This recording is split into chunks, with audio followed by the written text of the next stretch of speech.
விரைஞ்சு விரைஞ்சு வாங்க, வேக வேகமாக வாங்க. இந்த என்னால் எல்லாம் முடியுமா? நான் சின்ன வயசில் இந்த நிலையை பெற்றிருந்தால், சுத்த சன்மார்க்கம் கிடச்சிருந்தா எனக்கு நல்லா இருக்கும். ஆனால் எனக்கு வயசு 50-60 ஆயிடுச்சு. நான் இப்போ என்ன செய்ய போகிறேன்? அதெல்லாம் அவருடைய அந்த ஒழுக்க நெறியெல்லாம் சின்ன வயசில் கடைப்பிடிச்சிருந்தால் தான் முடியும். இப்போ என்னால் அதெல்லாம் முடியாது. நான் அதெல்லாம் அந்த தவறுதலான உலகியல் வாழ்க்கையில் வாழ்ந்துட்டேனே அப்படின்னு நினைக்கிற ஒவ்வொருவரையும் அவர் என்ன சொல்கிறாருன்னா, திரைந்து திரைந்து உளுத்தவரும் இளமை அடைந்திடலாம். நீங்கள் எப்படி ஒரு மரக்கட்டையில் செல்லு அரித்து உளுத்து போயிடுச்சுன்னா அந்த கட்டையை தூக்க முடியாதெல்லாம் புசு புசுன்னு எல்லாம் உளுந்து போயிடும்.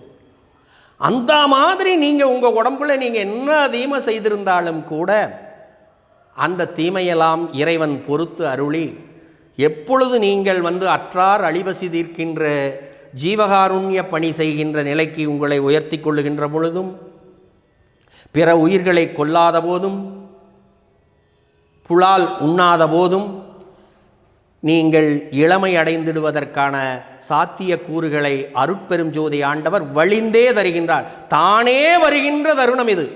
நீங்கள் இதுக்கெல்லாம் மாறுனீங்கன்னா இறைவன் தானாகவே வருவார். அவரே உங்களுக்கு அத்துணை செயல்களையும் செய்யக்கூடிய செயலாக இருக்கின்றார்.